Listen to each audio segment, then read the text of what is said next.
CrossroadsToday.com, an update to Monday's fatal stabbing arrest. This man, his accused, and his bond this afternoon. And a massive effort to rescue more than 50 migrants in the Rio Grande happened in El Paso. Plus, millions of people in Houston face intense heat without power in the aftermath of Hurricane Beryl.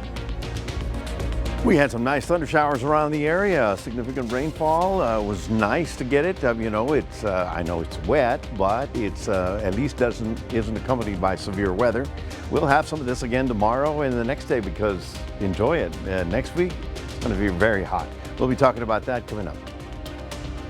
Recovery Center Hope Ranch is seeing some construction challenges. You're watching 25 News Now at 5. Good afternoon and thanks for being with us. I'm Karina Garcia. We begin with an update to a story on the 20-year-old man accused of killing his mother. 45-year-old Virginia Ann Martinez was found in the 600 block of East Water Street around 9:30 last night. Trevon Anthony Martinez is charged with murder. Police say the mother and son were in a Ford Expedition when it crashed into a fence. The mother was the driver and the son, also the suspect, was the passenger. He took off running but did not get too far. Early reports indicate the man was stabbed. And Victoria police released the mugshot of Trevon Martinez, the 20-year-old remains at the Victoria County Jail in lieu of a $500,000 bond. Victoria County records show Martinez pled guilty to assault last November and was on probation. The 4 former Industrial ISD baseball players pled guilty Tuesday to a Class A misdemeanor assault charges. The 4 men are on deferred adjudication. They'll have to pay a $1,000 fine and complete 50 hours of community service. They cannot contact the victim or the victim's family members. The 4 men were accused in April of 2023 of assaulting a baseball teammate on the Industrial ISD bus.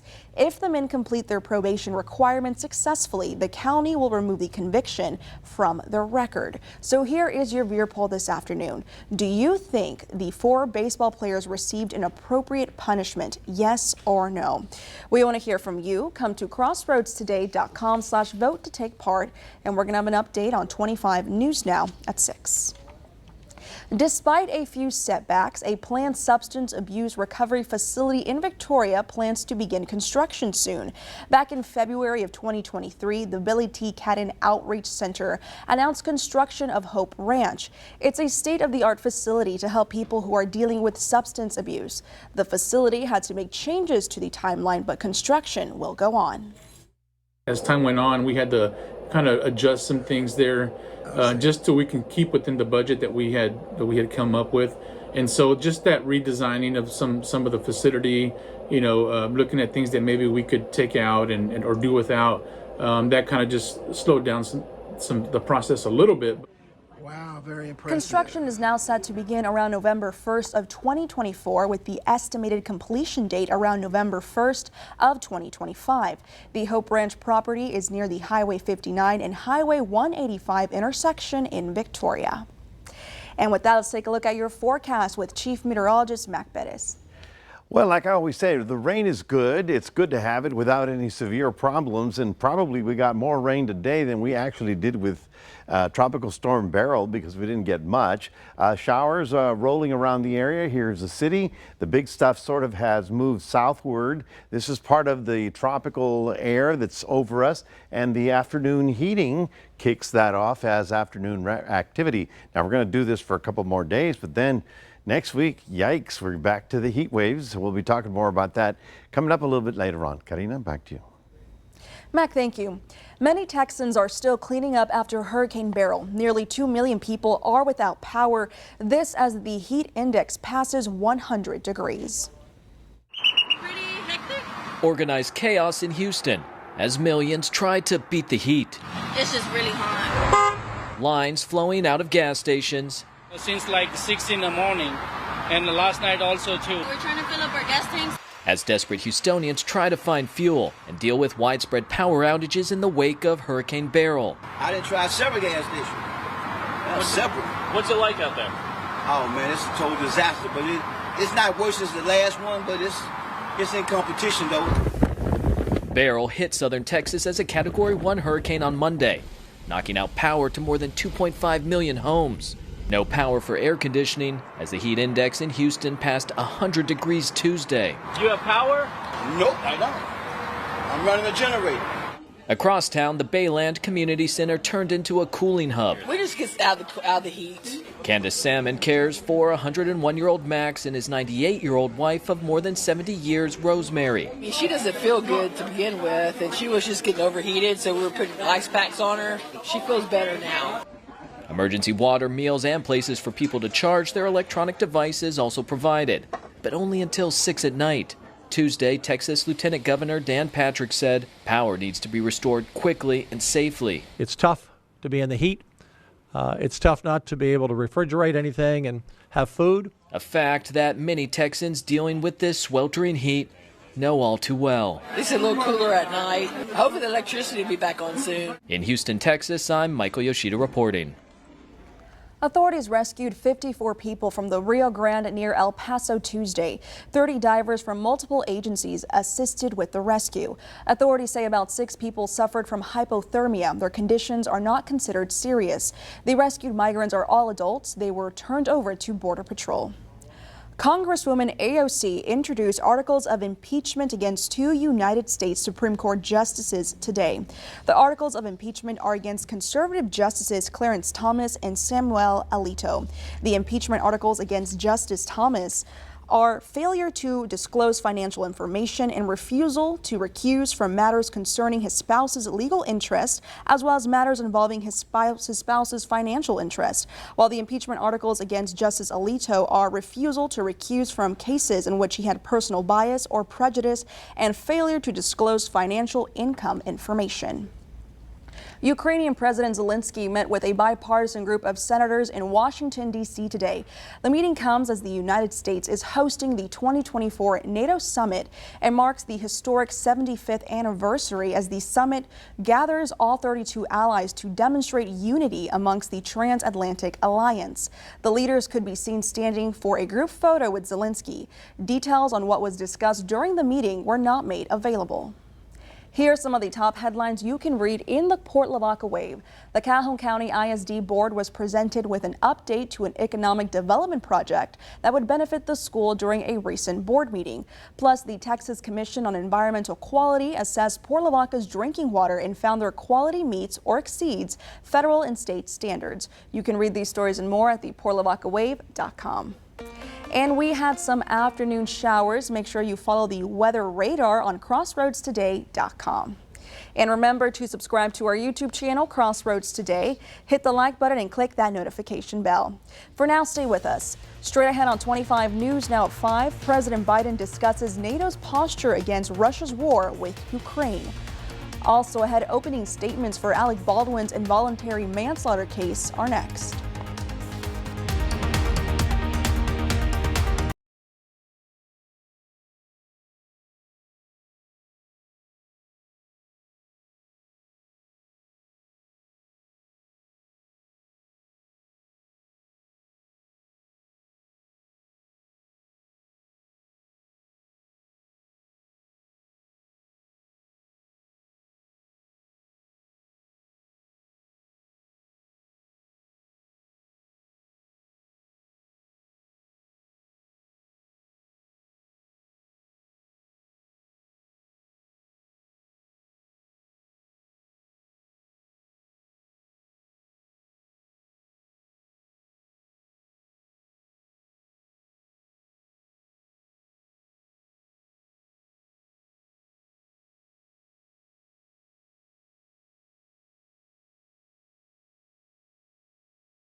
Defense attorney says Alec Baldwin's shooting of cinematographer Helena Hutchins was an unspeakable tragedy, but that he had committed no crime. He was an actor acting. Baldwin faces charges of involuntary manslaughter for the death on the set of the movie Rust in 2021. Today, opening statements where both prosecution and defense are making their case to the 11 women and 5 men of the jury that will decide if Alec Baldwin is innocent or guilty. We started with the prosecution saying that basically Baldwin was responsible via his negligence for Helena Hutchins' death. When someone plays make-believe with a real gun in a real-life workplace, and while playing make-believe with that gun violates the cardinal rules of firearm safety, people's lives are endangered and someone could be killed. Ladies and gentlemen, that's what this case is about. It's simple, straightforward.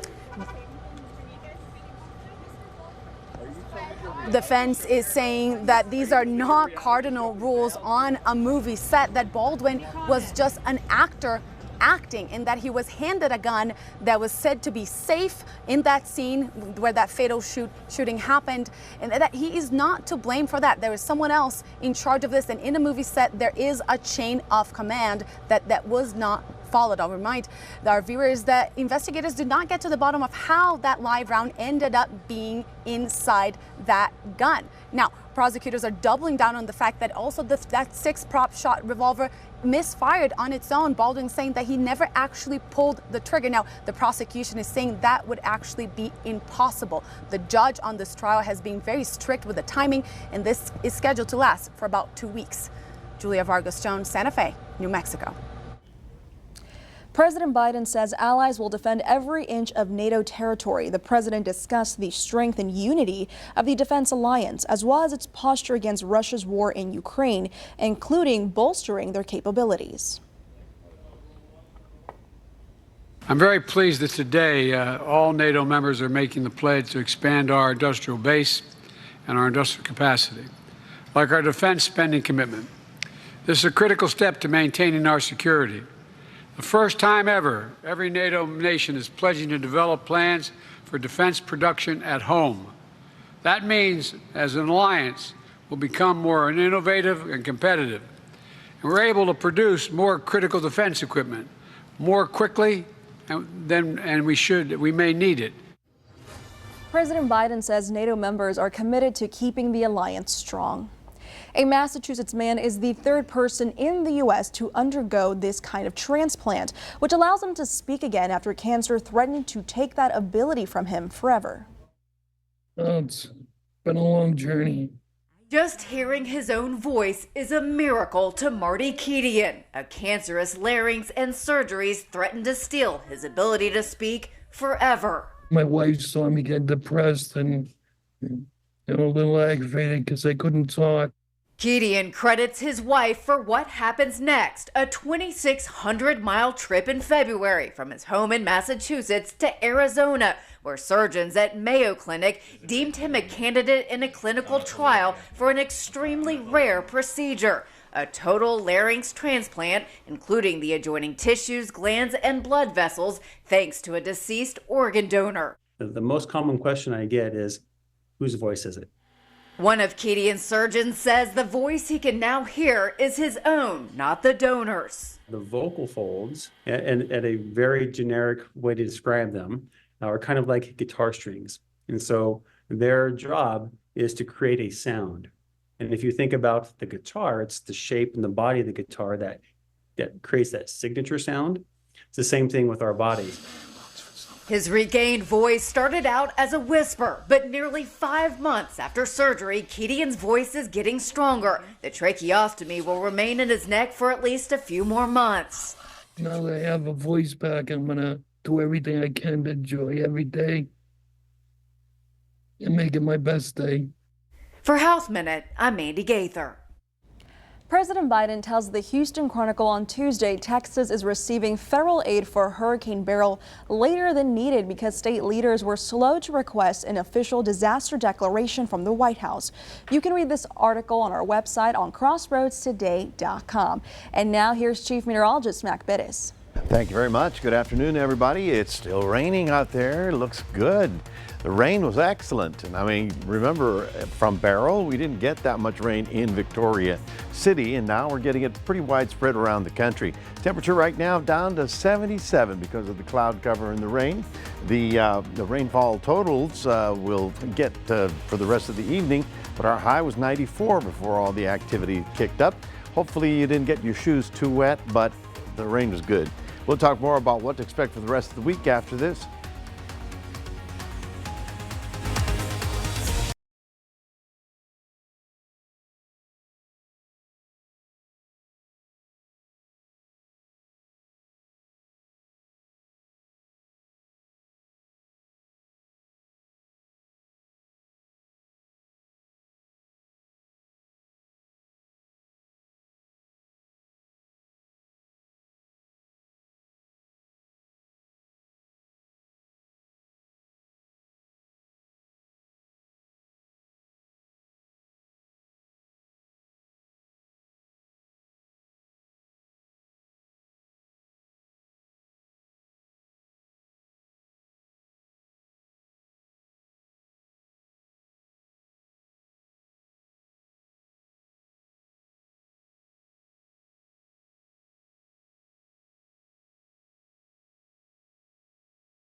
Well, you saw the difference between a stable atmosphere and an unstable atmosphere. This was an unstable atmosphere with a little bit of heating.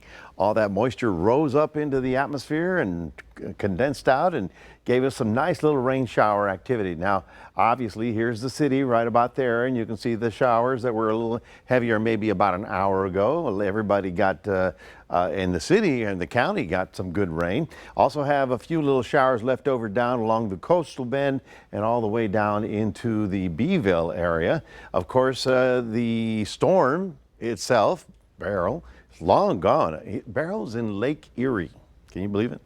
But for us, with an unstable environment, when all this tropical moisture left over, we can kick up a little bit of rain, which is good to have. Good to have. All right. Let's zoom in a little bit and show you what we're dealing with here in the city. The heaviest stuff at this moment, right, you're looking at 518, is actually a little heavier down activity down toward Bloomington and down along Highway 59 over to Goliad. A little bit of rain also up on 59 to the northeast. But overall, we were trying to figure out, okay, how much did we get? Well, it looks good. Now, here's a city. When you're up to blue, you're an inch in the green here.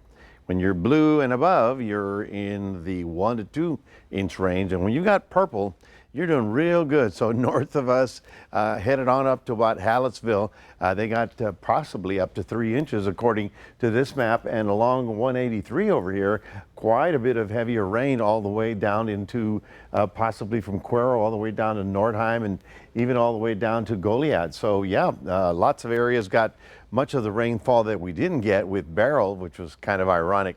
Now, as you can see right about here, the counties that are to the north and east of us continue with the heat advisories. Now, it's funny, we're hot and we're humid, but they're hotter and humid, and because of all that rainfall on the ground, it just feels even worse. So all of them, and you remember all of the rivers in southeast Texas, Houston, Beaumont, all the way down to Galveston, they're on the rise. The water's still draining, so there's lots of lowland flooding out there. Here is Lake Michigan, and here is Beryl. Beryl is in Lake Erie and rolling out into Canada, believe it or not. This is the most well-traveled tropical storm we've ever seen, having visited probably 20 countries. And you can see the path of it took it right through our area, across the Midwest, where it dropped some heavy rain, and it is still dropping heavy rain. In fact, they had hail and a couple tornadoes in upstate New York, all related to Beryl's passage through there. Well, the interesting part now is that the Atlantic gets a little quiet. As a matter of fact, we've got about maybe 5 to 7 days at least with no tropical development, which is kind of interesting. And the reason for that was, of course, dust, but also I'm not sure why. I mean, we were looking at 2 and 3 developing very quickly, and now all of a sudden we're on a trying print.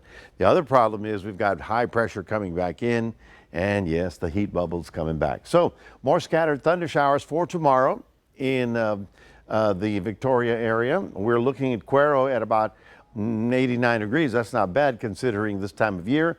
The shower activity will be in the afternoon generally for Thursday and Friday. Then Saturday we begin to dry up, and then next week, whoa, we're looking for a heating trend.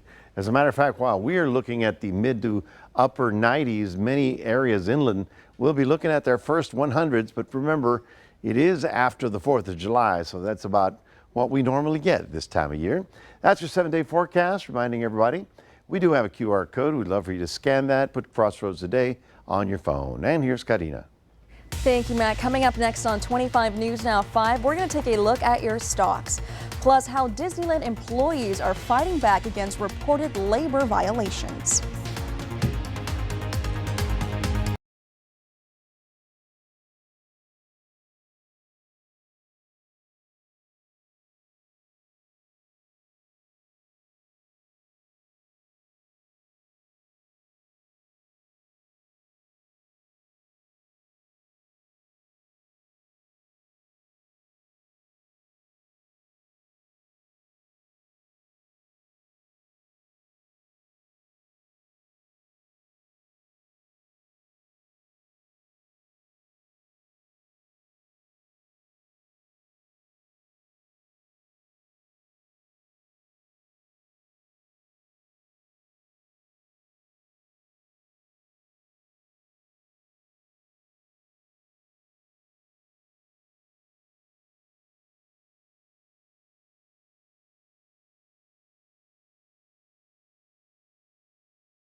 Taking a look at your stocks, the Dow up 429 points, the S&P 500 up 57 points, and the Nasdaq up 218 points. Oil up 69 cents, closing at $82.10 per barrel. A coalition of labor unions representing Disneyland employees in California are set to vote on a potential strike next week. This move comes after the group filed labor violation complaints against Disney. Contract talks with Disney started in April, but an agreement has yet to be reached. As a result, the deal between Disney and its employees expired just last month. A separate contract for Disney cast members is set to end in September. Disney says it is working on a deal that will help the company grow and create more jobs. And stay with us. We're going to take one last look at your forecast when we come back. Plus, we have a recall to pass along to you if you know someone who owns a BMW. Plus, here's a look at world news tonight right after 25 News Now at 5. Coming up tonight, breaking news, the tornado watches and warnings right now in the Northeast. Also, an NYPD recruit dies, possibly from heat stroke. Also, the concerns in Philadelphia, and breaking news involving President Biden, what Nancy Pelosi and George Clooney are now both saying next.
BMW is recalling more than 390,000 vehicles in the U.S. because the airbag inflators could explode in a crash. The recall includes 2006 to 2012 model year BMW 3 Series sedans and sport wagons. The vehicles contain those airbag inflators. The faulty airbags have killed at least 27 people and hurt at least 400 in the U.S. BMW so far has no reports of accidents or injuries actually caused by the defect. BMWs are under recall out of an abundance of caution. And out of abundance of caution over here, no caution because we've already passed through Beryl. Yes, we did. In fact, I just want to tell everybody if you haven't had a chance, you can pick up one of these at several of our sponsors around town, or you can just come here to the studio at 3808 on Navarro, and you can pick one up at the front office. We have an entire box up there, and it's just a way to keep track of where the storm is going and where it went. But, you know, I hate to tell you this, you would have run out of paper on Beryl because he went through. He's way up here in Canada now. So it's just obviously that was the second storm of the season.